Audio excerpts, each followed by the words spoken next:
Welcome to Future Scholar Network. Today, we begin our journey into one of the most influential philosophies in education, realism. The roots of realism.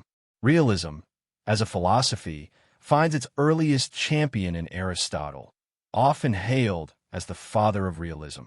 But to truly grasp its essence, we must first travel back to the Middle Ages, a time when education was dominated by abstract, bookish knowledge, disconnected from the realities of everyday life. As Europe entered the 16th and 17th centuries, a wave of revolutionary discoveries reshaped human thought. Newton's law of gravitation, Harvey's theory of blood circulation, and Bacon's scientific method sparked a new spirit of inquiry. People began to turn their attention from metaphysical speculation to the tangible world around them. This shift gave birth to realism in education, a philosophy grounded in facts, experience, and the physical world. Direct-hit realism versus idealism. Realism stands in stark contrast to the subjective idealism of thinkers like Berkeley and Kant. While idealists argue that reality is shaped by the mind, realists insist that an objective reality exists outside of us, independent, observable, and knowable. Think of a perfect triangle. Idealists say it exists only in the mind. Realists argue that even if imperfect, the triangle drawn on paper reflects a real, external truth. For realists, experience is the foundation of knowledge, and the physical world is not just real, it's fundamental. Brain, the realist view of mind. Unlike idealism, realism does not accept the existence of an absolute or infinite mind. Instead, the mind is seen as a product of evolution, part of the natural universe. Realism is a philosophy of common sense, rooted in science and practical life. As Ruskin puts it, the aim of new realism is to expound a philosophy consistent with the facts of common life and the development of physical science. Blue Book realism in education, a reaction to abstraction. Just as naturalism protested against artificial systems of child training, realism emerged as a response to bookish and abstract curricula. It called for education that reflects the realities of life, and this movement evolved into four distinct forms. 1. Humanistic realism. 2. Social realism. 3. Sense realism. 4. New realism. Let's explore each one. Open book humanistic realism. Humanistic realism retained the study of classical literature, not for its linguistic beauty, but for its cultural and intellectual content. Thinkers like Erasmus, Rabelais, and Milton emphasized the value of Greek and Roman culture. Erasmus famously said, "Knowledge seems to be of two kinds. That of words comes first, but that of things is more important." The motto of realism became, "Things rather than words." Globe showing Europe-Africa, social realism. Social realism emphasized learning through life experiences. It criticized classical language studies as inadequate for preparing students for real societal challenges. Advocates like Montaigne believed that the art of living is best learned by living, not by reading. Travel, social interaction, and direct contact with people were seen as essential tools for education. Sense realism. Sense realism, championed by thinkers like Monroe and Francis Bacon, argued that knowledge comes through the senses. Education should be rooted in observation, experimentation, and inductive reasoning. The child must first encounter the object before learning the word.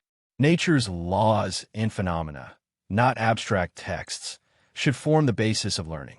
Graduation cap realism in educational practice. Realism entered the educational field as a protest against narrow, abstract curricula. It demanded that education equip individuals with the skills and knowledge necessary for real life. Aims of education according to realism. Realists believe that education should help the pupil understand human society, nature, and institutions.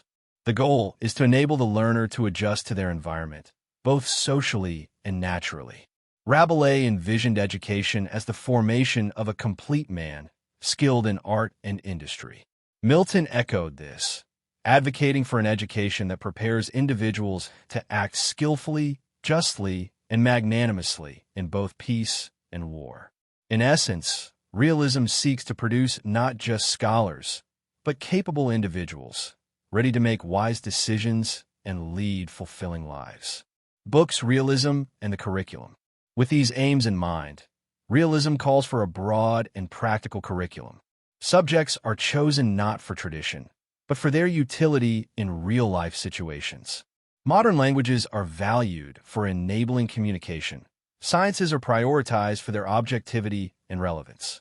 Realists are skeptical of subjects like music and painting unless they serve a practical purpose. They favor disciplines that foster critical thinking, scientific inquiry, and real-world application. Man schools see realism and the teacher. The realist teacher is a paradoxical figure, both impersonal and deeply human. As a realist, he believes that education must be grounded in reality. His mission is to present clear, systematic, and factual knowledge, especially in the sciences, without bias or personal embellishment. Knowledge, to him, knows no boundaries of race, religion, or nationality. Mathematics is not French or German. It is universal. In the classroom, the realist teacher becomes the voice of the subject itself.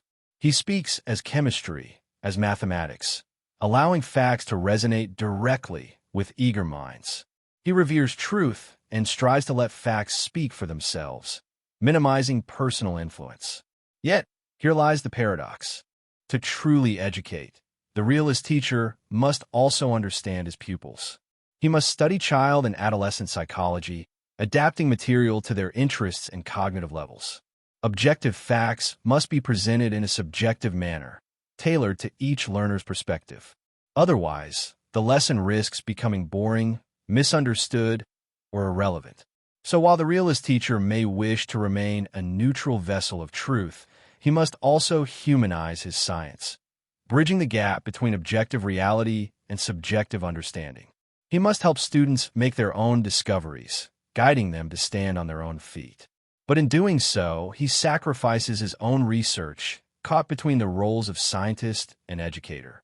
It's a difficult balance, and there's no easy way out. Blue Book D, Realism and the Methods of Teaching. Realism shapes not just what we teach, but how we teach. In the realist classroom, the teacher's personality steps aside. The goal is to let facts speak for themselves, without subjective interpretation. The teacher becomes a faithful translator, presenting reality in its purest form. Facts must be presented clearly and distinctly, logically classified, allowed to flow naturally, one leading to the next.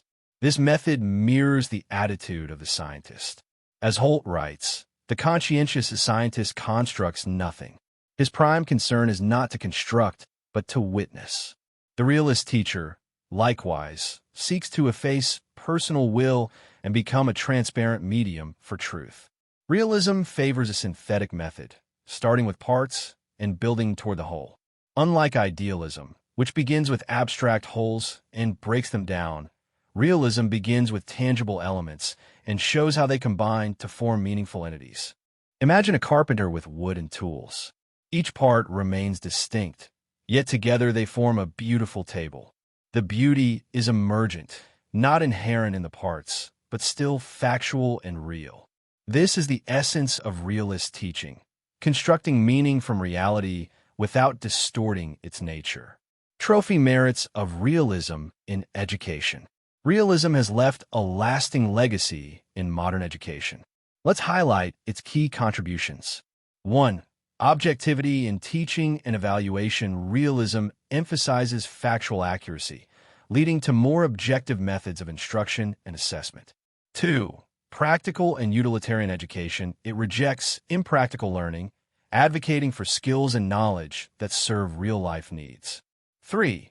Balanced discipline. Realism replaces rigid, expressionistic discipline with a synthetic, liberating approach that respects individuality. 4. Realistic educational aims. The goals of education are aligned with personal development and societal demands, not abstract ideals. 5.